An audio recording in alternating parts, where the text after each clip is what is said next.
Macky dee na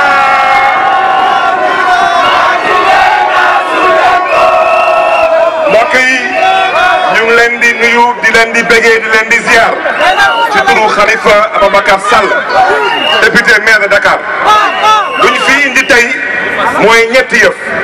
bu ci njëkk président Macky Sall na ko teg ci yoon baa ñu wàcce yoon na jël carte yi jox ko nit ñi loolu mooy démocratie bu ci tegu na ko teg ci yoon baa ñu wàcce yoon mooy fichier électoral bi na woote waxtaan Sénégal démocratie la woon Sénégal démocratie la et Sénégal incha allah day des démocratie bu may daanale nag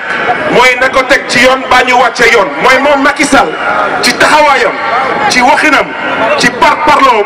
munu fi organiser élection président 2019 kon nag loolu naka dugal boppam na jàppee noonu te fu ma koy tënkee mooy lu président Macky Sall nam ma def pour mën a akimoo second mandat mooy ñu fi nam ma liggéeyal ëllëgu Sénégal mu génne leen ci réew mi jaay leen doole ñeneen ni mu tëj leen ci kaso bi jaay leen maa tey bu ci des nag mooy ñeneen ni mu leen di jéem a not kooku ala kulli al day dee kooku moom day dee day dak moo tax ñu ne leen Macky Sall daal moom jàppe leen ko noonu dee na sul nañ ko lu des mooy na ngeen waxtaan ak seen mbokk yi seen dëkkandoor yi seen xarit fépp fu ñu wootee ngir ëllëgu Sénégal ak démocratie ngeen taxaw te ngeen teew fa incha allah jërë ngeen jëf. di gërëm yéen ñëpp wax ci nag du bari gagné premier tour moom amatul fenn ci àdduna carte électeur yi nañ ko génne Khalifa Sall bàyyi Karim Wade dellu si wasalaam